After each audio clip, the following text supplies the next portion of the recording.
Olá, tudo bem com você? Espero que sim. Estamos começando mais uma entrevista. Caramba. Um bate-papo descontraído sobre temas relevantes para a saúde integral. Pô, que susto.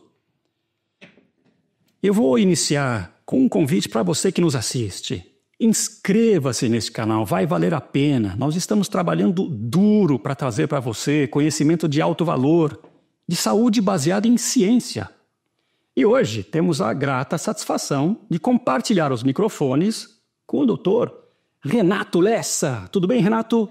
Pronto para uma conversa provocante, mas descontraída? Vamos em frente. Obrigado pelo convite, é um prazer estar com você aqui. Prazer é o meu, viu? Bom, deixe-me apresentá-lo corretamente, né? Pelo que eu pude apurar, depois você me corrige, né, ou complementa. O Dr. Renato é oftalmólogo, nutrólogo, professor e também vice-presidente do Centro de Estudos em Oftalmologia da Faculdade de Medicina do ABC, onde também é coordenador da disciplina de Medicina Integrativa e coordenador da disciplina de Nutrologia com Prática Ortomolecular. E é co-coordenador dos cursos de Oftalmologia Integrativa da Unifesp, onde também é mestre e doutorando. Agora, o que mais me chamou a atenção foi o seguinte: você conquistou 5 premiações internacionais na área de oftalmologia e medicina integrativa, certo? Dito isso, Renato, me responda.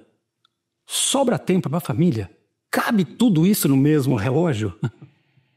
Olha, Edu, realmente o meu dia a dia é bem puxado, realmente. Aí está o gerenciamento do tempo, né? Sim. A gente tem que dividir um pouco as coisas com o trabalho, com tudo que diz respeito a isso, as pesquisas, as aulas e tudo mais, com bem cuidar de si próprio e também dos outros, né? Tem 4 filhos, então sobra um tempinho para estar com eles e também para fazer uma ginástica, para fazer um curso de inglês, que você está se aperfeiçoando, para estudar música, que eu gosto também. Então a gente vai acertando os ponteiros aí, vai tocando o dia a dia da forma possível mesmo. Ótimo. Você quer complementar aquela apresentação, fazer algum comentário a respeito? Edu, assim, o pessoal acha estranho ser oftalmologista e nutrólogo, né? São bem diferentes. A gente vai desenvolvendo ao longo da conversa o porquê aconteceu isso, mas são áreas que eu consegui meio que criar um link entre elas, e aí acabou surgindo a oftalmologia integrativa, que, apesar de ser uma área nova, vem despontando com grande interesse. Muitos colegas estão entrando nessa linha. A gente já está indo para o 6º Congresso Brasileiro dessa área. Ah, sim. Então é uma sub-área da oftalmologia. E que promove esse Congresso da Oftalmologia Integrativa? Não é o CBO, né? Não, o CBO ainda não viu com bons olhos essa área. Diferente da Unifesp, da ABC, que já tem esse curso nas suas grades normais, né? Mas como é algo novo e tudo que é novo, você tem que ganhar espaço pouco a pouco, nós estamos indo em frente.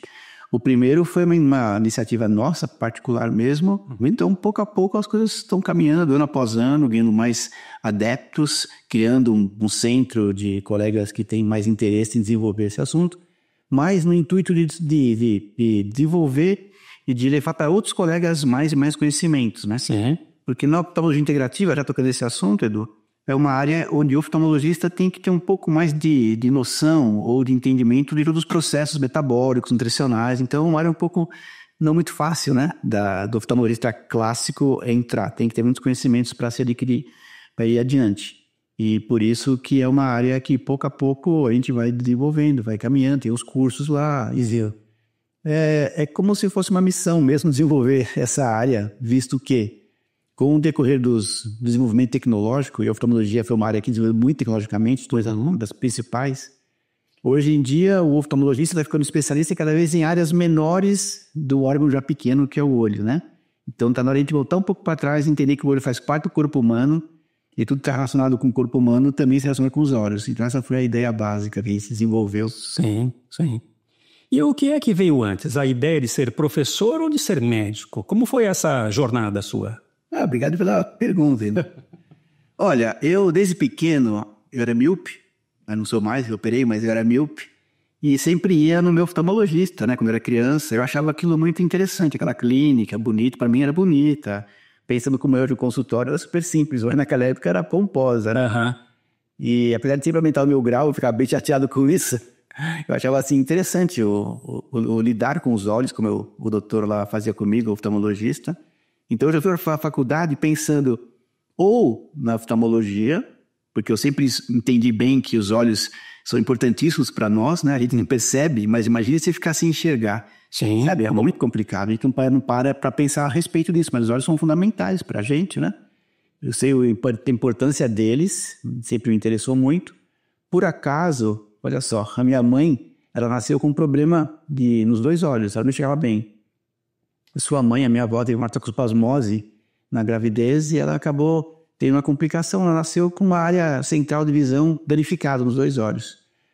E o que é interessante, Edu, é que lá, quando ela tinha seus 20 anos, mais ou menos, morando em Santo André, aqui perto da capital de São Paulo, houve um tratamento com células-tronco na época, imagina, anos 60. Anos 60, olha só. Que é um placenta e tudo mais. Então ela... É avançado o negócio, hein? Você vê, tá avançada? Eu não sei bem como é que era isso, na verdade. Bom, mas ela ia fazer esse tratamento, pegava o trem para ir ao centro de São Paulo se tratar, e nisso ela conheceu meu pai, uma dessas viagens. Então eu tô aqui até por causa disso, indiretamente. Certo. Mas voltando ao assunto que me traz interesse na oftalmologia, eu também gostava de medicina esportiva, sabe? Uhum. Sempre gostei de medicina esportiva, de esportes. Então eu entrei na faculdade pensando ou em oftalmologia ou em medicina esportiva. Acabei que eu fiz as 2 coisas, mais ou menos. Eu fazia de dia a residência em oftalmologia e à noite eu fiz uma pós-graduação. Na época era fisioterapia de exercício na Unifesp. Porque imagina, fazer 2 coisas ao mesmo tempo. Uhum. Puxado, hein? Mas assim, tudo bem, sabe?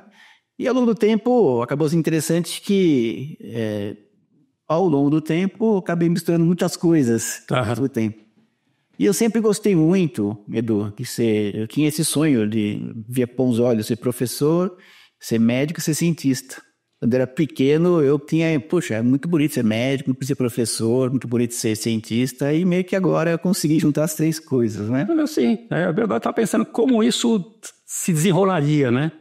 3 atividades até diferentes, né? Distintas, sim, mas como é que seria compor isso tudo, né? Primeiro veio a medicina, né? Então a medicina não tinha nenhum parente médico na família, então é difícil você escolher uma área que você não tem muita afinidade, ou não tem muito conhecimento mais prático, mais próximo de você, mas eu achava que a medicina é uma área muito nobre, né? A partir desses exemplos. Então eu sabia que ia ser complicado, tudo a faculdade, a residência, mas como eu achava muito nobre, eu falei, não, vamos encarar a medicina. E quando surgiu a possibilidade de ser professor também, nossa, eu fiquei realizado. Foi um dia muito feliz quando eu consegui entrar na faculdade de medicina do ABC como professor. Eu queria muito fazer o mestrado, doutorado, também achava importante isso. E a parte de ciência veio nessa situação. Quando você começa a pesquisar, e o professor universitário tem que fazer pesquisas, né? Uhum. E houve essa chance de desenvolver trabalhos que até foram premiados internacionalmente. E tem que voltar agora. Então, isso completou o ciclo. Mas, na verdade, assim, não é que completou, Edu. A gente sempre tem que buscar algo mais. Não é porque completou que você vai ficar parado. A gente tem que sempre buscar algo mais. Né? Eu acho que o homem é movido a paixões, né? Quando você tem uma conquista, aquilo deixa de ser apaixonante e você vai para um outro degrau, né? Vai para uma outra dimensão, né? Superior, né? Sim. E esses prêmios internacionais, conte um pouco sobre eles. Eles são produto de estudos de laboratório, clínicos, eles têm aplicações práticas na vida das pessoas? Legal, Edu. Assim, o primeiro prêmio foi com os alunos da medicina ABC, uma iniciação científica, que uma aluna veio me pedir para desenvolver esse trabalho. Lá a gente orienta os alunos na iniciação científica. E fizemos um trabalho sobre analisando o nível de estresse dos alunos de medicina. Porque é uma área pesada, né? Claro. Já entram após o cursinho, após muitos anos de cursinho. E observamos que o aluno entra na faculdade com muito estresse, depois ele já diminui bastante e ao fim do curso volta a subir bastante também. Nas residências, inclusive, a coisa piora muito, né? Aí já passa os plantões. Então, exato. E esse trabalho foi premiado no Congresso Mundial de Medicina Integrativa. Olha. E uma coisa que eu realmente tenho orgulho de falar é que a gente desenvolveu na Faculdade de Medicina, na graduação de Medicina, a disciplina de Medicina Integrativa, como você colocou agora há pouquinho, né? Então foi um desafio, foi o primeiro curso médico que aceitou uma como disciplina de Medicina Integrativa. Não sei se tem outros no Brasil ainda hoje, Nos Estados Unidos, na Europa, é muito comum. Ah, tá. Porque entrando no assunto de hoje, né? A medicina integrativa, né?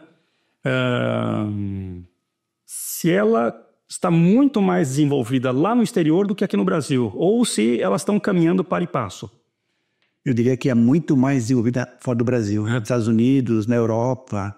Então tem os congressos mundiais, e tem o desse congresso que foi premiado, em outros eu pareci também, eu fui. Esse ano no Brasil, o Congresso Mundial de Medicina Integrativa, assim, em outubro, Rio de Janeiro. E lá a gente vê o quanto os grandes hospitais, as universidades também estão envolvidas com isso, sabe? Então é uma realidade. O NIH americano, o órgão que avalia essa parte educacional e de saúde também nos Estados Unidos, aceita bastante bem essa medicina integrativa.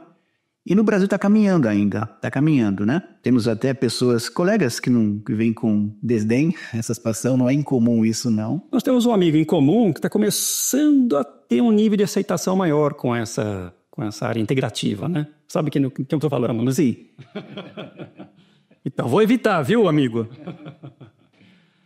Mas aqui no Brasil existe isso, então a gente pouco a pouco foi desenvolvendo. Então eu achei que para evitar esse desdém que o médico já começa a ter com essa área, eu achei que seria interessante abrir essa disciplina na graduação, para mostrar para os alunos que existem outras coisas do que apenas remédios, apenas medicamentos, apenas drogas, sabe? E isso foi bastante gratificante, tem sido, porque os alunos começam a perceber que tem outras possibilidades de tratamento, que não apenas o que eles aprendem na faculdade, que também eu aprendi também na faculdade, que é só remédio, cirurgia, remédio. Sim. Esse foi o primeiro, né? O estudo que foi premiado. Os outros, Edu, foi assim, eu comecei a fazer, eu sou oftalmologista de base há muito tempo, e comecei a me interessar mais por essas outras áreas quando meu pai faleceu de tumor de fígado, há uns 18 anos atrás.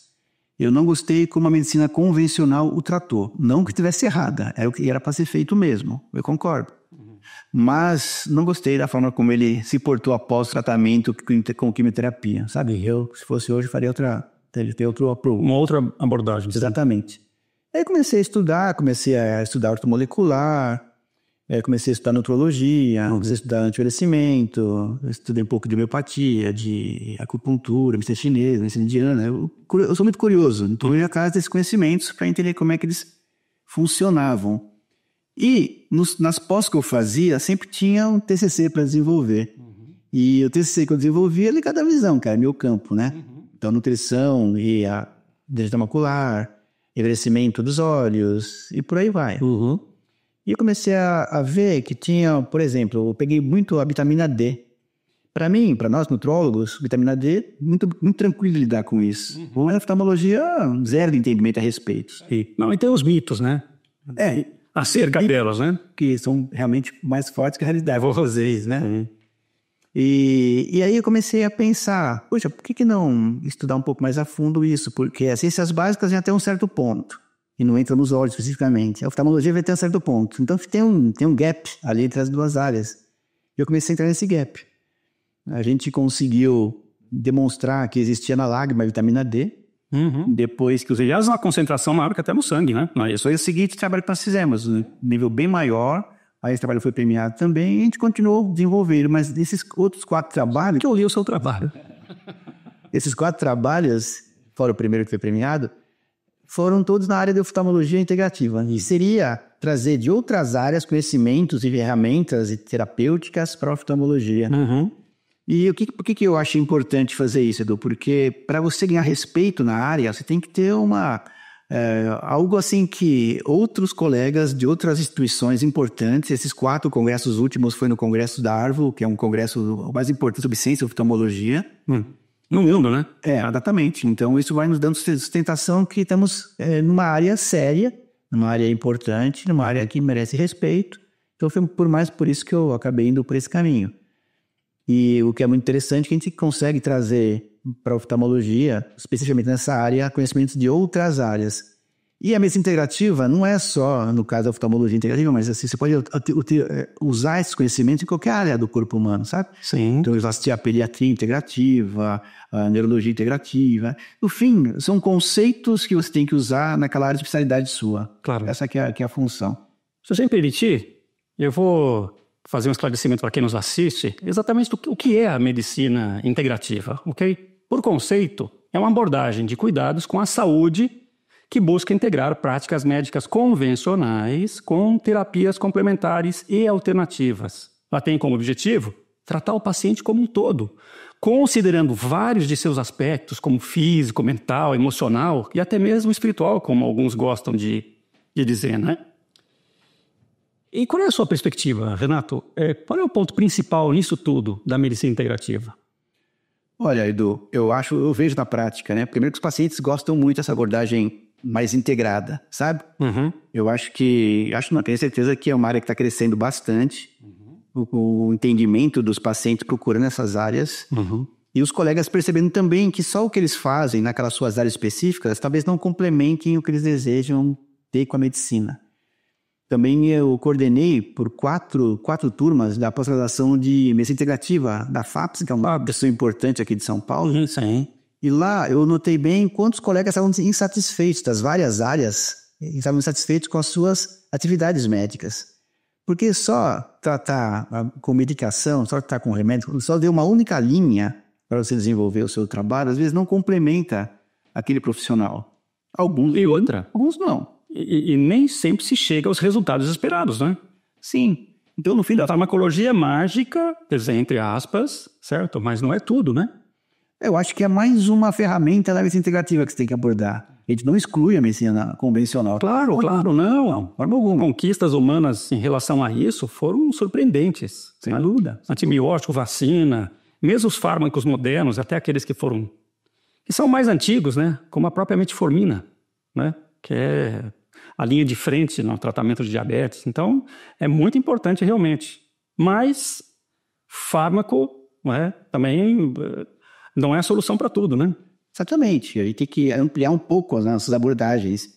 Até porque tem pacientes que não querem mais ser tratados com a medicina convencional. Não desejam, né? E por vários motivos, até por insatisfação com tratamentos que fizeram. Então, esses pacientes nos procuram bastante, sabe? Então, a gente vive, Edu, num meio onde muitos profissionais nos olham com olhos de desdém, digamos assim, né? E, do outro lado, tem pacientes que querem ser tratados assim. Então, mas aí eu vejo da seguinte forma. Quem importa? O colega que desdenha ou o paciente que se realiza? Não é? Perfeito. Eu acho assim que falta para os colegas que desdenham um conhecimento maior da área. Não é uma área assim holística do que a gente pega. Não, é tudo com ciência, tudo aplicado. E existem áreas assim milenares, como a medicina ayurvédica, a medicina chinesa. Sim, claro. Que estão assim, eles estão aí para provar que o tempo lhes conferiu essa credibilidade, né? Sem dúvida, né? E eu me lembro, quando eu era criança, isso faz mais de meio século, né? Já não sou tão jovem, né?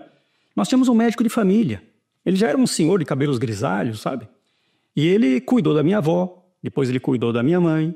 E toda vez que eu ou os meus irmãos, a gente adoecia, ele cuidava da gente. E eu me lembro que não eram só os remédios, mas ele receitava chás, dietas, ele prescrevia muitos tipos de cuidados diferentes, dava importância às noites de sono, né, noites bem dormidas, coisas que passavam ao largo da alopatia, né? Será que esse não é um pouco do perfil do médico integrativo? Ou, né, a evolução tecnológica ela veio trazendo muitos de novos conhecimentos que se sobrepõem a essas práticas antigas? Bela colocação. Eu diria que o ideal, Edu, é juntar as duas coisas, né? A gente tem que se atualizar e ver o que a tecnologia nos traz de proveito e devemos colocar na nossa prática. Mas esse conceito mais ampliado do tratar os pacientes, como o médico anteriormente citado por você fazia, médico da família, tem que ser resgatado essa condição. Porque hoje em dia o que a gente observa é que os médicos cada vez mais, com as suas especialidades sendo mais tecnologicamente avançadas, eles estão ficando muito bons em áreas cada vez menores do corpo humano, sabe? Então falta a esses profissionais uma visão um pouco mais completa do mais holística. Corpo humano. Não é só aquele pedacinho do corpo que ele conhece. Aquele pedacinho do corpo que ele conhece recebe influências do resto do corpo inteiro, do metabolismo, do corpo inteiro, da parte nutricional e tudo mais. O que a gente acha, Edu, que assim, o médico moderno tem que, além de saber bem da sua área de especialidade, tem que saber orientar o paciente quanto à dieta, quanto ao sono, quanto à atividade física. Ou seja, existem prescrições tipo, durma mais por 8 horas, faça exercícios 3 vezes por dia, coma tais produtos. O médico moderno tem que se atualizar nesse sentido. Ele tem que ter uma postura dicotômica, ele precisa ser especialista ao mesmo tempo que generalista, né? Exato, porque o mundo moderno e as condições de saúde gerais pedem isso. Porque não adianta você dar medicação se o paciente continua sedentário, continua dormindo pouco, dormindo tarde, se faz exercícios físicos, comendo que bem, sabe? Não adianta. Sim. Assim, o tratamento médico, um dos princípios da medicina integrativa, o médico é um colaborador, é um ajudante no processo. Quem realmente faz é o paciente. Então, aquela ideia, não, que o paciente tem, não, o médico tem que dar um remédio, tem que ficar bem. O paciente está errado, ele tem que ser, um conjunto médico-paciente para que dê certo o processo. Sim, sim. E voltando às questões históricas, né, às práticas históricas, tem 2 coisas que os detratores da medicina integrativa, sim, os haters, eles existem em tudo quanto é lado, né? Certo? Assim, ó, esses detratores gostam de defender que tanto a acupuntura quanto a própria homeopatia, elas não são práticas cobertas devidamente por estudos científicos. Então, por conta disso, elas não deveriam ser praticadas, não deveriam ser nem reconhecidas pelo Conselho Federal de Medicina, que são, né, como uma das especialidades, né? E nem mesmo deveriam estar disponíveis no SUS. Mas, você já comentou, a história mostra coisas diferentes, né? Ninguém pode enganar tanta gente durante tanto tempo. A medicina chinesa, a acupuntura, tem 5, 6 mil anos, quer dizer, os resultados, eles falam por si. Né? A melhora dos pacientes fala por si, não é isso? Isso já não é indício suficiente de que tudo isso é sustentável? As pessoas que são os detratores, eles não deveriam observar a história, conhecer um pouco de história da humanidade e perceber que tudo isso é verdade, é verdadeiro? Edu, bela colocação. O que eu poderia falar sobre isso? Primeiro que o SUS reconhece, se não me engano, 29 práticas integrativas já, que é um grande passo que o SUS deu. Agora, o que é muito comum na medicina que os profissionais se encastelam naqueles seus princípios e não se alargam nos conhecimentos. Então, tudo que é fora daquele encastelamento, ele vê com maus olhos. Claro que algo que dura 5 mil anos, por exemplo, já foi validado pelo tempo. Não é? Não sei se você viveu esse tempo, acho que não, Edu, mas quando o Nixon, o presidente americano, foi para a China, no primeiro encontro dos Estados Unidos com a China, naquela comitiva americana, um dos participantes teve uma apendicite. E foi operado, anestesiado por acupuntura, em 72. A partir daí, que o Ocidente começou a se abrir para a acupuntura, com esse fato que chamou a atenção. Como é que alguém opera outro sendo anestesiado por acupuntura? E ela foi reconhecida como prática médica no Brasil, assim como a homeopatia. Existe realmente um grande esforço para tirarem algumas dessas práticas desse rol, né? Por exemplo, não no Brasil só, no mundo inteiro. Na Inglaterra, por exemplo, tentam de todo custo tirar a homeopatia como uma área médica, tentando desvalorizá-la. Só que eles não conseguem, porque a própria família real se trata com homeopatia. Estranho isso, né? A rainha e o príncipe labiram bastante, né? Então, assim, e um problema, Edu, é que você não pode querer medir áreas específicas com as suas réguas, sabe? É complicado você pegar uma acupuntura, pegar uma homeopatia, que trata cada paciente como um só, do que como uma medicina convencional, que pega os pacientes e trata da mesma forma. É por esse aspecto, inclusive, de altíssima personalização de tratamento, é que não existe a possibilidade de replicação. Porque essa é a base do estudo científico. Olha, é um modelo que eu posso replicar, certo? Ele vai funcionar. Então, você pega, por exemplo, uma substância homeopática e aplica em 1000 pessoas, todas elas vão reagir de formas diferentes, porque ela não foi preparada, não é isso? Porque o princípio da homeopatia é individualizar o tratamento. Então é difícil um trabalho científico sobre homeopatia nesse aspecto. Existem trabalhos científicos validados, mas não tão fortes como nesses da medicina convencional. Até porque, Edu, a gente sofre um pouco com isso nas nossas pesquisas, elas custam dinheiro, sabe? E se você não tem um financiador para realizá-las, muitas não conseguem ser feitas. E geralmente quem financia são as empresas farmacêuticas, que têm interesse em certos produtos. Então algumas áreas vão ser bem valorizadas em relação às pesquisas por ter dinheiro envolvido e outras nem tanto. sabe? Esse que é o ponto. Sim. Mas quando a gente compara sucesso de outras áreas integrativas com convencionais, a gente observa que, no mínimo, se equivalem, sabe? Então, aí vale um ponto, vale a gente entrar numa discussão que também é polêmica. Então, eu li em algum livro que no início do século passado, entre 1910 e 1920, a medicina nos Estados Unidos ela sofreu uma verdadeira revolução por conta do relatório Flexner. E isso repercutiu no mundo todo ocidental ao longo do tempo, né? Esse cara, o Abraham Flexner, ele foi financiado por um bilionário da época, né? Gerando um estudo que mudou para sempre o ensino médico. E, de fato, uma poderosa indústria farmacêutica global nasceu e prosperou sob a tutela de um cara chamado Andrew Carnegie, né, um bilionário da época, e um outro mais famoso, o John Rockefeller, né? Todos eles com as suas fundações e os seus investimentos em pesquisa, em saúde pública. De fato, né, isso deu um grande salto na medicina, certo? Claro que houve muito benefício, né? Mas na época em que o relatório foi criado, né, ele foi formado, se uma faculdade americana quisesse ter acesso a esse investimento, a esse dinheiro dessas fundações, ela deveria adotar o protocolo que estava lá prescrito e o currículo também que estava no relatório, né, feito por esse tal de Flexner. E assim, não sei, historicamente, né, um dado que eu não consegui apurar direito, e parece que 95% das faculdades que ensinavam homeopatia, elas fecharam as suas portas. Quer dizer, isso é mito ou isso é verdade? E isso conduziu a saúde a nível global, tendendo ela para a alopatia, né? Foi isso que aconteceu? Você puxou bem esse dado teórico, Edu. Sim, é verdade. Até esse relatório completou recentemente 100 anos. Sim, né? O que foi feito? Então, realmente existiam nas universidades americanas, existiam muitas na época, que ensinavam homeopatia, florais, acupuntura, ozonoterapia, já existia naquela época. Enfim, uma vária gama de possibilidades médicas. Acontece que com o advento da medicina química, do OAS, que foi inventado, foi descoberto, foi produzido, na verdade, no final do século XIX, começou-se a perceber o quanto de valor que existia aquele potencial ramo que estava se formando. Exato, né? E muitos... Muito bem visto pelos 2 bilionários também, né? Porque muitas das substâncias eram feitas a partir do petróleo, né? Ele fala, exatamente.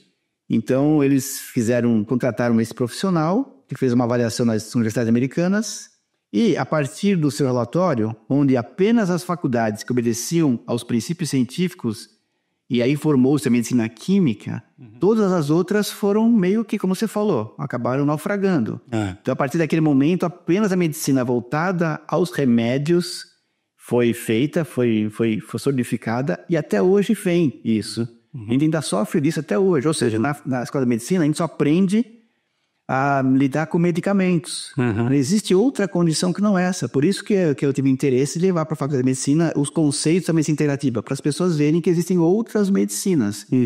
Hoje em dia, a medicina farmacêutica é das que mais lucram no mundo. Sim. E apesar disso, a saúde não está melhorando. A Novo Nordisk, a dona, né, desses medicamentos que foram inicialmente voltados à diabetes, que agora são para redução de peso, ela chegou a aumentar o PIB do país, né? Com o seu valor de mercado e com seus lucros, né? Então é uma área muito rentável, muito rentável, e apesar de tudo isso, os desenvolvimentos tecnológicos e novos medicamentos aparecendo, a saúde não está melhorando. Tudo bem que a taxa de vida média aumentou ao longo do tempo, porém o número de doenças só aumentou, o número de câncer aumentou, o número de doenças crônicas tem aumentado, demência tem aumentado, Alzheimer tem aumentado, autismo estourando, ou seja, algo está errado, né? Aumentar a expectativa de vida, bom, primeiro que isso aconteceu inicialmente por uma questão de sanitarismo. Sim, também. Né? Então, quando se começou a trabalhar mais a área sanitária, as mortes infantis elas foram regredindo, né? E expectativa de vida média entra na conta as mortes de crianças, etc., né? Então, grosso modo, se uma criança com morre ao nascer e um indivíduo adulto morre com 100 anos, a expectativa média é 50 anos, né? Já é uma média aí, né? Bom, então quer dizer que 100 anos depois nós estamos reavaliando a forma como a gente lida com as doenças, certo? Exato. Na verdade, Edu, assim, a medicina integrativa nada mais é do que resgatar conceitos antigos, né? Dos colegas que no passado já tratavam com isso. Como é que a gente conseguiu chegar até aqui? Só faz um pouco mais de 100 anos que existem os medicamentos químicos, na verdade, sabe? Então, esse resgate do que existia no passado, que era bem feito, que vem até hoje, tem que ser colocado. Ou seja, na ideia final da medicina integrativa, seria uma área mais ampla, onde existe a medicina convencional, digamos assim, e outras áreas que não fazem parte dessa medicina convencional, tentando abordar um gama maior de possibilidades terapêuticas, propedêuticas, diagnósticas e tratamento. E a medicina integrativa ainda está tateando nessa modelagem das soluções que podem ser abraçadas ou não? A coisa está bem definida, algumas terapêuticas são avaliadas e aí não se vê resultado, elas são excluídas. Como funciona? Só existe, na integrativa, só existe ciência também. A gente só abarca as áreas com a ciência envolvida nisso. Não tem qualquer coisa não para colocar nesse rol. De tal forma que a especialidade que mais responde, onde mais se coloca a parte integrativa é na oncologia. Então, as grandes universidades americanas, todas elas têm uma área de integrativa. Elas usam bastante esse conceito na oncologia, porque você consegue trazer mais benefícios extras do que apenas o convencional, apenas a quimioterapia, das mais diferentes áreas. Então, por exemplo, vamos pegar um caso mais atual, onde o Steve Jobs, por exemplo, ele não quis tratar com a quimioterapia. Ele foi câncer de pâncreas, né? Agressivo, né? Nas áreas. Ok, ele faleceu. Sim. Não foi por causa de um ou de outros. Sim. Enfim, mas só para você ver como as pessoas, ele, uma pessoa super importante no mundo, quis por si próprio buscar outras áreas. Ou seja, é um exemplo de pessoas que estão tratando isso, né? Mas ele ficou sob o holofote, como ele sofreu uma derrota, eu imagino que aquelas terapêuticas também sofreram derrotas, né? Junto com eles, sim, né? Já porque os infratores aproveitam bem cima. Então, mas assim, como eu te falei, eu sou curioso, eu sou um médico formado na medicina convencional, eu sou um pesquisador, eu sou de base científica, analiso as coisas cientificamente, mas sou um curioso e, assim, diferente de alguns colegas que ficam encastelados naquele seu conhecimento, eu busco outras áreas. Assim, eu gosto de buscar alguma coisa e ver se ela valida para mim ou não. Se validar, eu trago, se não, eu passo para frente. E todas essas me mostraram excelentes resultados, porque eu tive a oportunidade de ver na prática como é que elas funcionam, sabe? Bem. E indo para os congressos mundiais, eu vejo como está forte o mundo inteiro. As próprias organizações, a OMS, a Organização Mundial de Saúde, ela vê com muito bons olhos, ela tem protocolos mundiais para isso, porque até são terapêuticas muito mais baratas para os pacientes também. Então, pensando no terceiro mundo, são práticas que se encaixam muito bem. Então, a OMS está com bastante força tentando fazer a medicina integrativa chegar no mundo inteiro. Então, hoje em dia, pessoal, é um absurdo falar que a integrativa não funciona. Ok, como em qualquer outra área, tem bons e maus profissionais. Sim. Então, pode ser que tenha maus profissionais que usem de uma forma não adequada. Claro. Mas não é por causa deles que você vai denegrir a medicina integrativa como um todo, sabe? É uma área bastante consolidada. E há um pouco de ignorância também, né? Que disse um amigo meu, mais perigoso que conhecimento nenhum é o conhecimento pela metade. Né? Porque isso dá uma falsa autoridade. Certo? Mas nesse ponto, só aproveitando, quem tem autoridade hoje em dia é a medicina convencional. Então, por isso que eu achei que é interessante, se você quer trazer algo novo, tipo a oftalmologia integrativa, e que já por si só já trouxe vários haters, você tem que se consultar cientificamente, sabe? Só vai ser reconhecido se você tiver ciência para a sua área. Sim. Daí fazer as pesquisas, colocar nos congressos, né? Ter as premiações. Além desses congressos, desses trabalhos premiados, a gente coloca trabalhos em vários congressos integrativos, né? De oftalmologia integrativa, enfim. E a ideia é essa, fazer ciência para que se consolide, para que se veja que realmente existe aquela condição e para ser respeitado e ser colocado como um rol. Porque em certo momento a medicina convencional começa a pegar o que era da integrativa e faz para ela, sabe? Sim. Da vida convencional também. Sim. É uma estratégia, né? Bom, Mudando um pouco de assunto, mas ainda talvez dentro de todo esse contexto, né, como é que você conceituaria a doença? Por quê? Eu escuto muitos médicos, terapeutas, supostos especialistas afirmando que doença não existe, que a doença simplesmente é a falta da saúde, fazer uma alusão, né, àquela ideia de que a escuridão não existe, né, a escuridão é a falta de luz. Então, o que seria a doença na sua ótica, sem trocadilho com sua especialidade, né? Mas o que é doença para você? O que é doença para a medicina integrativa? É o mesmo se for pensar no oposto, que é a saúde, né? É a ausência de doença? Não, é algo que embarca um pouco mais. A doença seria alguma coisa que, por qualquer motivo, atrapalha ou prejudica o perfeito funcionamento do corpo humano, levando a prejuízo na sua performance, né? Até em nível mental mesmo, né? Mental. E como o Albert comentou no começo da nossa conversa, a parte espiritual, emocional, claro, a saúde, ela abarca a parte da saúde orgânica, sistêmica, da saúde emocional, psicológica, da espiritual também. Inclusive, trabalhos de espiritualidade estão chegando forte, a cardiologia já aceita bastante isso. E isso aí, Edu, era muito visto antigamente também, pelos antigos, né? E interessante que, assim tal como houve o Revólver Flexner, no começo do século passado, houve também Descartes, que indiretamente, coitada, ele teve a fama de meio que dividir a medicina entre corpo e mente, né? Então o que valia só era a parte do corpo, e a mente ficou para lá. Não, a gente está vendo hoje em dia, desde Freud e tudo mais, que a mente, a parte espiritual, a parte da comunidade, tudo se interfere com o ser humano. Descartes foi além também, né? Hoje o Conselho Federal de Medicina reconhece 55 especialidades, né? Parece que quem vê o olho não vê o resto do corpo, quem vê a boca, que é o dentista, não vê o corpo, quem vê o nariz, quem vê os ouvidos, quem vê o coração. Quer dizer, está tudo bem dividido, né? Então, assim, uma super especialização, certo? Deixando de fora o que importa, né? É o paciente, que é o todo. Eu acho que é importante ter esses subespecialistas, mas não são só isso, né? Tem que ter uma abordagem maior. Quando necessário, vai para especialista, aquele problema específico que só ele consegue resolver, perfeito. Mas tem, vamos dizer assim, tem muito mais super especialistas do que deveria ter em relação à comunidade de modo geral. Ou seja, você só vê aquele paciente naquele prisma. E na medicina integrativa, a gente recebe muitos pacientes, Edu, aqueles que estão meio desenganados pela medicina convencional, que a gente mais recebe é isso, sabe? Tanto na oftalmologia como na medicina integrativa mesmo. Quer dizer, o dia a dia é prova de fogo, né? Porque assim, nós temos 2 tipos de pacientes, principalmente na medicina integrativa. Na oftalmologia integrativa é mais difícil ainda, só vem as buchas, digamos assim, né?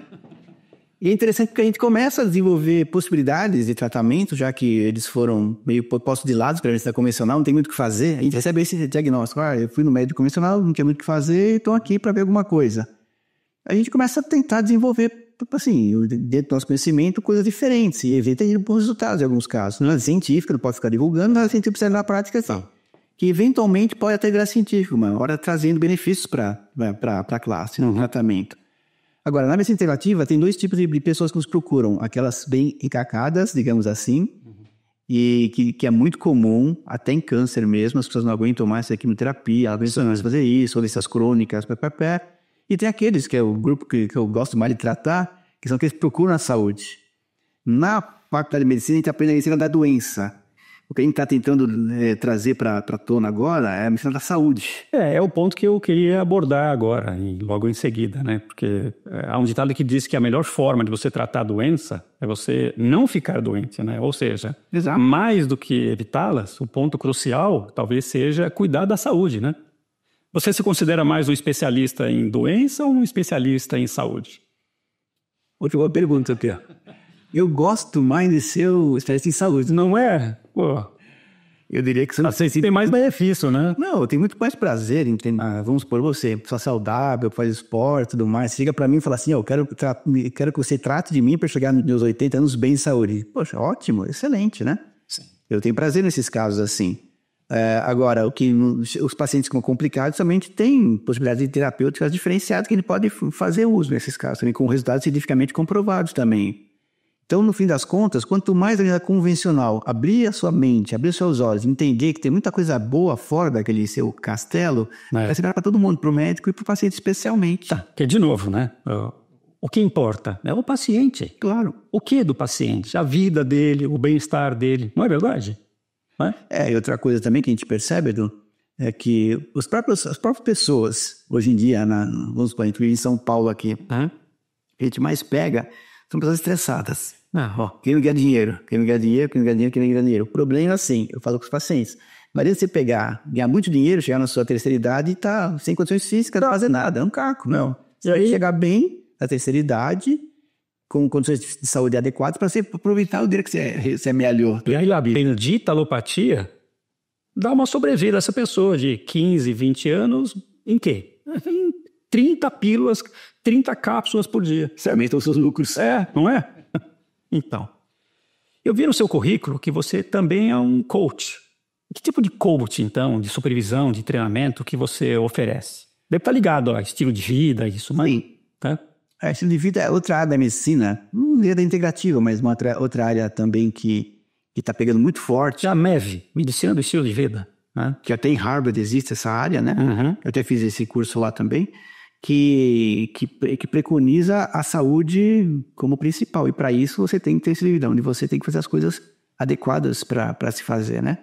Então, você tem que priorizar a sua saúde, tem que priorizar. E quais são os conceitos básicos? Uma boa dieta, lembrando que a nossa alimentação é ruim. Então, tem que saber o que comer, né? Agrotóxicos estão aos montes nas saladas nossas, né? Enfim, tem que ter um conhecimento adequado sobre a dieta. Se não tiver, procure nutricionista, por nutrólogo para ter esse conhecimento. Sim. Agora, da sua parte, dormir bem é fundamental. Dormir às 8 horas por dia, sair um pouco disso aqui, tirar um pouco disso aqui na hora de dormir especialmente. Sim. Não dormir com isso aqui ligado do lado, nem carregando, que é muito comum até. Então, são perigo. E fazer exercícios físicos. Eu faço exercícios físicos, faz tempo que eu faço. Eu digo assim, nem que eu goste muito, mas eu faço porque tem que fazer. E quando vira hábito, você acaba gostando. Você é disciplinado, né? Sim. Sim. Você conhece um pouco da minha história, né? Eu já comentei que há 8, 9 anos atrás eu tive a brilhante ideia de subir numa balança e descobrir que estava com sobrepeso a um pequeno degrau da obesidade. E também que em cascata eu descobri que estava pré-diabético, com esteatose hepática grau 1, que é gordura no fígado, e também era hipertenso. E que ao invés de fazer uma dieta como todo mundo faz, eu resolvi estudar. E aí eu comecei a estudar fisiologia humana, e até que eu avancei para algo chamado, uma ciência nova chamada paleoantropofisiologia, né? Que no final das contas ela nos diz como nós evoluímos no planeta, nos mostra como nós moldamos nossa genética e como hoje nós somos o resultado improvável, né? De ter um corpinho pré-histórico de 20 mil anos atrás que a gente tenta fazê-lo viver no século 21. Então, diante do que eu descobri, eu mudei vários aspectos essenciais em minha vida, né? Eu perdi 17, 18 quilos, restabeleci completamente a minha saúde e desde então eu invisto em um estilo de vida que não ofende a nossa genética, mas ainda aproveita os benefícios da modernidade. Você acha que essa fórmula pode ser replicada na vida de outras pessoas? Quer dizer, aqui está a pergunta de $1 milhão que eu vou fazer a você. As pessoas estão preparadas para abrir mão do que as aborrece? Pergunta realmente desvaliosa essa. Inicialmente, parabéns pela sua disciplina. Realmente eu conheço sua história e foi incrível o que você fez. Você é um exemplo como a saúde pode ser resgatada e pode ser mantida. Sim, mantida. Mantida, claro. Agora, realmente, nós somos uma sociedade doente.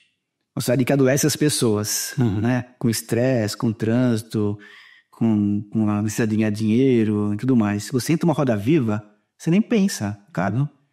E as pessoas querem aquele comprimidinho mágico que faça tudo ficar bem. Quer na parte emocional, quer na parte do... Como assim? E é ótimo isso, né? Se fosse verdadeiro, né? Se isso houver... O problema, Edu, é que as pessoas querem tirar, querem que isso resolva esses problemas sem fazer esforço nenhum.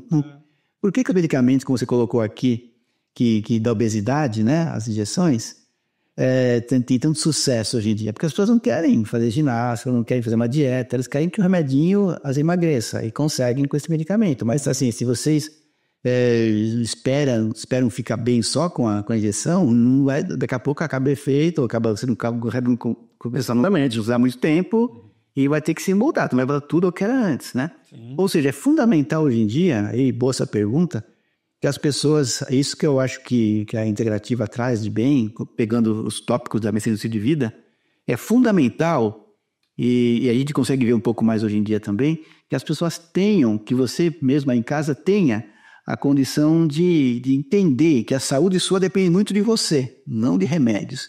Depende da sua alimentação, como você gerencia o seu estresse, de como você dorme, de como você se alimenta, de como você faz exercícios físicos, porque o tripé da boa saúde é a nutrição, exercícios físicos e sono.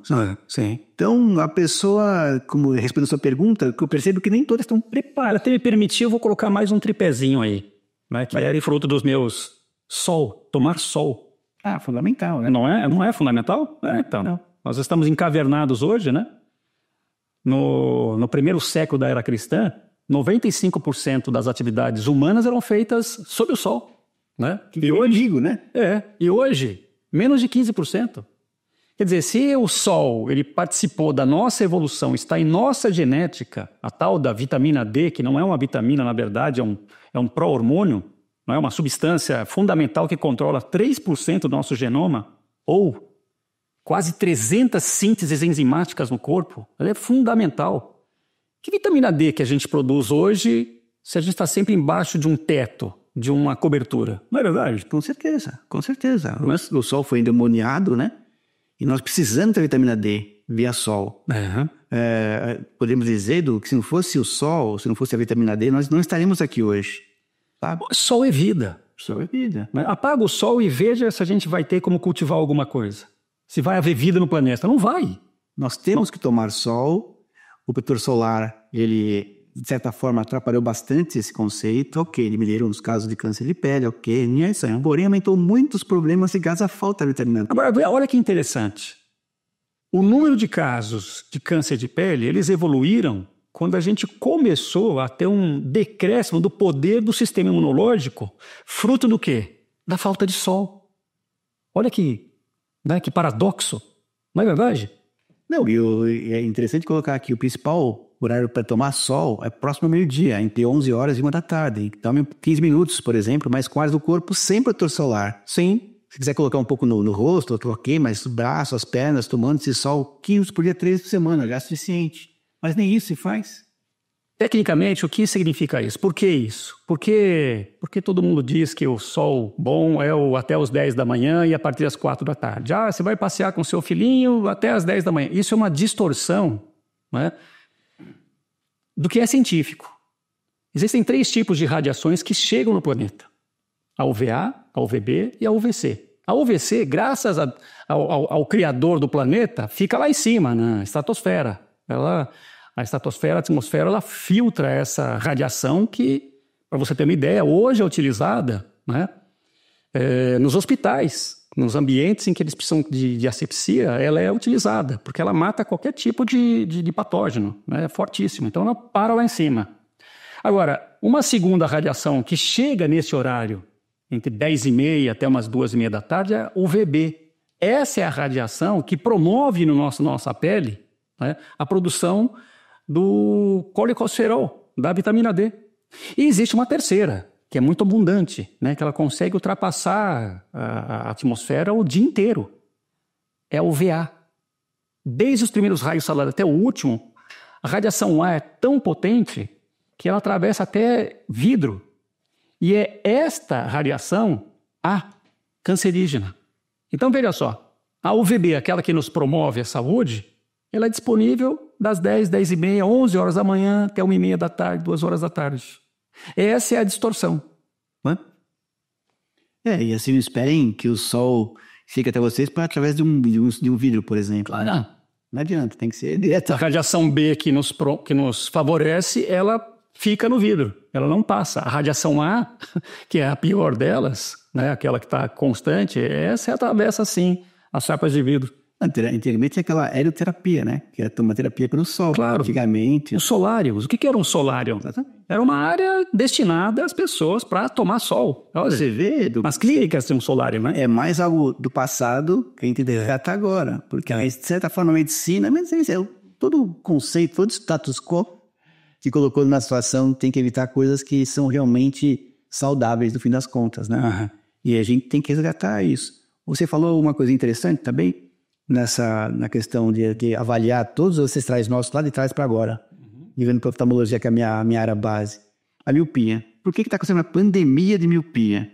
Acha-se que até 2050, metade da população mundial vai ser míope. Sim, os chineses estão enfrentando já essa epidemia, né? É. Mas pensem, lá os nossos antepassados, sabe, das cavernas, eles não tinham nada de perto para ver. Só tinham que ver as presas, os animais, né? Os mamutes. E não tinha leitura naquela ocasião. Então, olha só para longe, só para longe. Hoje em dia, a gente olha só para perto. A gente só tem 4 paredes, não vê mais grandes paisagens. Então, o que o cérebro pensa? Se meu dono aqui quer ver só ali perto, a miopia ajuda para perto. Então, por que não torná-lo míope, sabe? Então, você está enganando o seu cérebro com isso, ele está se ajustando. E outro ponto também, já colocando um padrão mais geral para a oftalmo integrativa, quando os esquimós tiveram acesso ao açúcar, e também os japoneses, após a Segunda Guerra, tiveram acesso ao junk food americano, o nível de miopia estourou. Porque o açúcar atrapalha a conjuntiva, o tecido conjuntivo dos olhos também. Claro, lógico. Estourou a miopia nos esquimós, a miopia nos gêmeos orientais, sabe? Então, o estilo de vida, na alimentação que seja, já atrapalha bastante. Nesse caso, a miopia. Um exemplo apenas, né? Sim. Voltando ao seu estilo de vida, né? Eu vi no seu Instagram que você pratica o que você fala, certo? Nas suas publicações a gente vê que você faz uma sessão de corrida ao ar livre, embaixo do sol, portanto. Sim, importante. Não fechado numa academia. Vejo que você investe em uma alimentação mais natural, quer dizer, menos industrializada, investe em sono de qualidade, investe em bons relacionamentos, né? Ao longo do tempo criou os hábitos, mesmo que você não goste de atividade física, você criou esses hábitos, né? E eu acho que provavelmente isso vai levar você longe, né? Então, para uma pessoa que nunca se apercebeu que tudo isso se refere, né, a um profundo conhecimento da relação do homem com a natureza, né, e com a sua própria natureza, por onde que uma pessoa comum poderia começar essa jornada em busca da sua saúde, sabe? Da sua revitalização, né? Que iniciativas essa pessoa deveria tomar para se colocar no rumo certo, né? Para chegar à longevidade? Perfeito. Eu pratico o que eu falo, primeiro para ser coerente comigo mesmo. E segundo, já que eu estou no Instagram... Eu vi cardiologistas obesos. Também. Que fumam. Os que fumam, e tal. Mas para ser coerente comigo mesmo, porque eu quero envelhecer bem, ponto 1. Porque eu acho que eu tenho que fazer muitas coisas ainda, essa terra aqui. E segundo, já que eu estou no Instagram, eu tenho que mostrar para as pessoas que me seguem o que seria bom fazer, para motivá-las a fazer. Recebo muitos comentários de seguidores falando isso, que é os motiva a fazer isso, e isso é bem legal mesmo, né? Então, assim, para quem está aí do lado, para você que está aí do lado, tem tantos canais de Instagram bons, né? Tanto YouTube, por exemplo, o Edu mesmo é bastante interessante. Tem muitos ruins, viu? Tem que deixar claro que tem muita gente ruim falando besteira, certo? Tem muita gente. Não é que elas são más, elas são ruins no que conhecem pouco, sabe? E algumas também querem estimular áreas interessantes a elas próprias, né? Claro, sim. Um via esses, né? Mas eu acho que você tem que ter aí em casa essa percepção do que realmente funciona ou não a partir do que cada Instagramer, digamos assim, preconiza, né? Já que o conhecimento está espraiado, eu acho que você tem que entender que para você chegar bem até o fim da sua vida, você tem que seguir esse exemplo que nós comentamos aqui agora. Então, para se começar, tem a conscientização. Enquanto você está consciente do problema, você não vai adiante. Eu acho que uma possibilidade de conscientização é a partir do modo mais fácil, por aqui no Instagram mesmo, vendo pessoas que vocês gostem do que eles fazem. E para vocês que estão mais conscientes, passem para outras pessoas esse conceito. E só quando a pessoa tem consciência daquilo que ela vai fazer aquilo que deve ser feito mesmo. Eu digo o seguinte, que o conhecimento leva ao convencimento. E não existe nada mais motivador que o conhecimento verdadeiro, certo? Exato. Agora, falando em longevidade, né, você pensa muito nisso? Quer dizer, no aspecto da nossa finitude, em como nós estamos naturalmente programados para nascer, Crescer, chegar à maturidade, em seguida perder a energia vital que nos sustenta, e a gente sucumbe ao ciclo da vida. Quer dizer, como você particularmente enfrenta o envelhecimento? Tentando envelhecer. Envelhecer bem, pelo menos, né? Envelhecer faz parte do nosso ciclo de vida, óbvio, né? E tem que estar preparado para isso. Só que envelhecer bem começa lá seus 30 anos. Pois é. Até os 30 anos você está só... Quando a gente está chegando no alto da curva da vitalidade, né? Exatamente. Apenas do que você planeja para a sua vida a partir daí, você vai descer muito mais acelerado ou você vai retardar essa descida, não é? Exato. E então o ideal seria começar a pensar nisso. Eu, Edu, tive a sorte de, por curiosidade, fazer um curso de iridologia. Iridologia. Eu sou curioso, na oftalmologia o pessoal sempre pergunta pra gente como é que é a iridologia, a gente não sabe, não aprende, inclusive a ser mal visto na oftalmologia. Sim.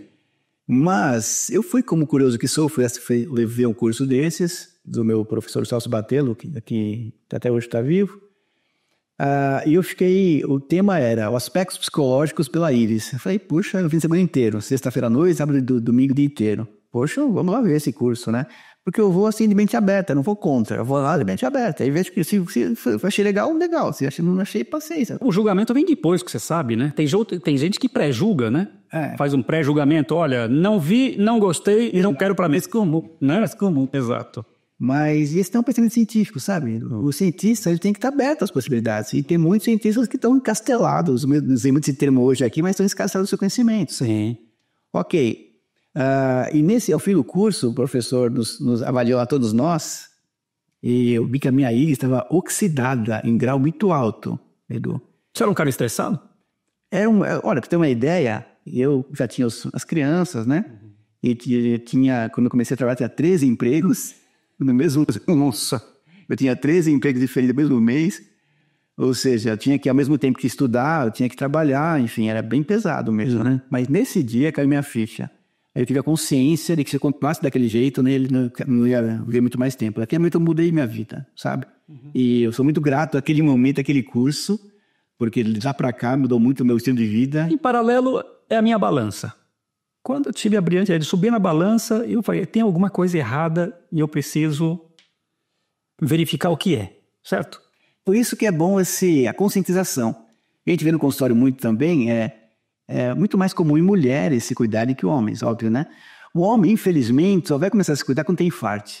Sabe, por mais que você oriente, se ele não tem aquela consciência... Ou então ele começa um pinga-pinga à noite, né? Não é bem. Aí próstata, né? Hiperplasia prostática. Um pouco mais adiante também. Mas fica preocupado, né? Mas às vezes você tem infarto mais jovem do que isso, né? E cada vez mais jovem, né? Eu vejo gente de 25, 30 anos tendo infarto. Realmente. Derrames, infartos. Então, a partir daí, a pessoa começa a se conscientizar, sabe? E o que é interessante, quando a pessoa se conscientiza, ela primeiro trata aquele problema, estabiliza e começa a criar hábitos saudáveis. Não é incomum você começar a correr e virar até maratonista a partir dela. Claro, lógico. Por isso que o médico moderno tem que estar habituado ou tem que estar ciente de toda essa condição. E é muito gratificante pegar um paciente que é doente e ter tornar um atleta, pois é muito gratificante para o médico, sabe? Sim. Você sabe que ao longo do tempo, enquanto eu estudava artigos científicos, né, buscando conhecimento verdadeiro e validado, eu passei por várias teorias acerca da longevidade. Inclusive, eu cheguei a acreditar na uma farsa, das chamadas zonas azuis, que foi um termo cunhado por aquele jornalista best-seller, o Dan Bittner, né, que diz ter identificado regiões no planeta onde a população tem uma maior longevidade e qualidade de vida. Por exemplo, ele citou no seu relatório, lá no seu livro, o arquipélago de Okinawa, no Japão, Sardenha, na Itália, Loma Linda, nos Estados Unidos, Nicódia, na Costa Rica, Icária, na Grécia, que foram regiões que acabaram ganhando fama internacional por conta dessa obra e por conta de uma indústria, né, que se formou ao redor dessa falsa ideia, né? E eles ficaram conhecidos como lugares que concentravam uma alta taxa de pessoas com idade avançada. Então, durante quase uma década, esse livro foi considerado revolucionário, porque ele descrevia como a gente pode incorporar no nosso cotidiano as dietas e hábitos que prolongam a vida daquelas pessoas, né? Pois bem, ocorre que 10 anos se passaram e um demógrafo, um cara chamado Samuel Newman, né, da Universidade College London, ele resolveu colocar à prova essas ideias. Como? Ele foi estudar essas regiões. E ele encontrou uma série de erros e de inconsistência no registro de nascimento e morte dos supostos supercentenários, as pessoas que vivem muito além dos 100 anos, né? Resumindo a história para você, não existem essas regiões quase mágicas de vida perfeita, onde os seus habitantes gozam de saúde plena e vão muito mais longe do que a média da população mundial. Olha, há sim, de fato, os supercentenários, mas eles estão espalhados por todo o mundo. Aliás, faleceu agora, recentemente, dia 30 de abril, a pessoa mais velha do mundo, a brasileira, uma freira gaúcha chamada Iná Canabarro Lucas. Ela faleceu aos 116 anos. Então, pergunta para você, Renato. No seu entendimento, querer viver além dos 120, 130 anos é um sonho inalcançável? É um desejo impossível de prolongar o que já está pré-determinado na nossa genética? Segundo a ciência, já está entre nós aquele que vai viver 150 anos, né? Isso é dito. Olha, então, veja só, eu não sei quem disse isso e que ciência ele aplicou, mas tudo que eu vi até agora, isso é uma grande impossibilidade, inclusive porque essa pessoa deveria viver, né, em consonância com a genética e dentro de uma redoma. Se ele tiver contato com a poluição atmosférica, com a poluição da alimentação, etc., não passa dos 90, certo? Exatamente, né? Assim, potencialmente, diríamos, né? Mas é o que você falou. Porque com estresse, com poluição, com a comida ruim, enfim, é difícil você chegar nisso aí. Eu acho, né, até um pouco mais além, se a gente olha para o fato de que a nossa genética ela muda muito pouco, né? Ela dá pequenos saltos em milênios, né? Como é que está entre nós aquela pessoa que viverá até os 130, 140 anos? Quer dizer, que modificação genética essa pessoa teve acesso, né, que beneficiou isso? Ou é uma gigantesca mutação, né, ou então isso não existe, concorda? Eu acho assim que... E também, Edu, não sei se vale a pena ver tanto assim também. Não é? O que importa é viver bem o quanto se for possível, sabe? Porque só a quantidade de anos que você viva em más condições, a gente vê muitas pessoas com Alzheimer que vivem muitos anos e estão lá desconectadas do mundo. A gente tem muitas pessoas com doenças crônicas que estão sofrendo e vivendo muito também. Eu particularmente nem pretendo viver muito mais do que os 90 anos. O ponto é viver com qualidade. Claro que com as tecnologias avançadas, os testes genéticos ajudam bastante a gente a tentar prevenir as doenças. Assim, é interessante pensar nisso. Aliás, a medicina 3.0 é isso, né? Exatamente. Aproveitar o conhecimento gerado pelo projeto Genoma e começar a avançar em cima nessa linha, né? E quando se fala do que alguém vai viver 150 anos, aí já imaginando que no futuro, não muito distante, a medicina traga assim, componentes adequados para se conseguir isso também, até com alteração genética que seja, né? Mas eu acho que, enfim, não importa muito, a gente vai ver, como você falou, uma brasileira viveu tanto tempo assim, hoje em dia tem 115, a mais velha do mundo. Hoje é 115. Mas imagina você estar com 100 anos encarquilhada lá, né, numa cadeira de rodas, por exemplo. Impossibilidade de tudo, então, de ouvir, de enxergar, certo? Você é uma máquina apenas de comer, de ficar passivo e dormir, é isso? Isso é vida? Não, por exemplo, a gente assistiu aquele filme premiado do Oscar, Aqui Estamos Nós, né? Sim. E a Eunice Paiva, que é a principal personagem, fim de vida, com 90 e poucos anos, também, cadeira de rodas, com Alzheimer, com doenças crônicas. Poxa vida, tem uma vida tão significativa e ficou assim. Acho que eu não quero isso para mim. O que eu quero é ter saúde quanto mais possível e, consequentemente, viver um pouco mais. Mas mais que a quantidade de anos, a gente tem que ter ciência, a gente tem que ter a noção de que a gente tem que envelhecer com qualidade. E quanto mais qualidade você tiver, mais você pode prolongar a sua vida mesmo. É um questionamento que as pessoas comuns costumam fazer, né? Certo? Eu quero viver a minha vida repleta dos meus prazeres, dos meus gostos, etc. Ou tenho que ter uma vida mais ponderada, mais moderada e viver muito? Eu acho que o balanço aí é importante. Tem os brasileiros também, claro que sim. Mas o fundamento básico é seguir esses caminhos que nós indicamos aqui, né? Gerenciar o estresse. Bons relacionamentos são muito importantes. Bons relacionamentos. Sim. Parte espiritual. Ter uma fé em alguma coisa, importa o que é importante também. Isso ter uma comunidade que lhe seja agradável, é importante também. Sim. Se alimentar bem. Eu, como nutrólogo, eu não vou nos mercados, eu tenho quase um colapso. Às vezes eu vejo porcaria lá, impressionante. Como se as pessoas consomem porcarias. Talvez seja falta de consciência, talvez seja hábitos que foram adquiridos. Ou seja, a pessoa tem que mudar um pouco. Há um pouco também, sabe, da confiança que as pessoas têm no mundo moderno. Né? Olha, eu ouvi um influencer da área de saúde, na verdade, do fisiculturismo, dizendo o seguinte: eu não entendo esse mimimi de todo mundo dizendo que o produto XYZ que não faz bem. Olha, o Brasil é um país sério. A Anvisa é uma entidade séria. O que faz a Anvisa? É ela que protocola se o produto está disponível e é seguro para consumo ou não. Então, veja só, tudo que você tem lá aprovado pela Anvisa numa prateleira de supermercado é seguro sim para consumo. E aí, o questionamento que eu faço é o seguinte: então me diz, ô influência, um produto seguro para consumo é a mesma coisa que um produto ideal para consumo? Perfeito. Não é? E não só, você colocou as influências, lembrei muito das maquiagens. Quantas maquiagens são danosas para a saúde humana, tem produtos nocivos a isso aqui.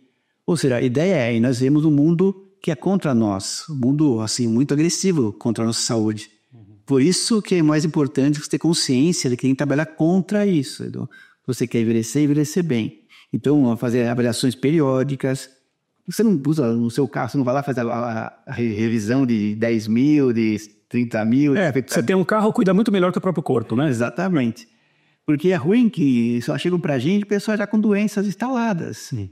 Outro num grupo, por exemplo, estavam comentando, uma colega colocou assim, tem um paciente assim, alguém pode fazer alguma coisa? Não tinha mais o que fazer, já tinha passado do limite. Então, infelizmente, a gente tem limites, não consegue. É muito ruim perceber isso. Então, assim, tem que evitar ao máximo, tem que identificar as potencialidades de doença, trabalhar em cima disso na saúde. Na saúde, é um conceito, acho que o principal dessa nossa conversa é pessoas que se conscientizem de que tem que trabalhar a saúde para evitar ficar doentes e, ao mesmo tempo, essa doença as debilitarem, as deixarem até ter uma vida ruim, né? Eu gosto muito dessa tecla, sabe? É uma coisa que eu falo sempre para os amigos, familiares, etc. Olha, você hoje não cuida da saúde, mas em algum momento você vai cuidar da sua doença, certo? Exatamente. Outra, você tem centenas de problemas até ficar doente. Porque quando você fica doente, você tem apenas um problema. Um grande problema, não é? Imagine você receber o diagnóstico de câncer no exame que você faz de rotina, por exemplo. Aí sua vida muda totalmente. Não, a gente já toma susto quando um amigo recente foi fazer exames de rotina, etc. E o médico chamou e falou assim: cara, eu vou colocar você num programa especial em que você vai aprender a comer, não sei o que lá. Ele falou assim: do que se trata? É que a sua hemoglobina glicada está dizendo aqui que você é diabético. Mas estava com 6,4, o que dá aí mais ou menos uma glicemia média de uns 135. Diabético. Como assim um diabético? Como? E aí tomou um susto, né? E aí corre atrás de mim. Edu, me dá umas dicas aí, o que eu faço, o que eu como, entendeu? Como é que eu lido com isso? Né?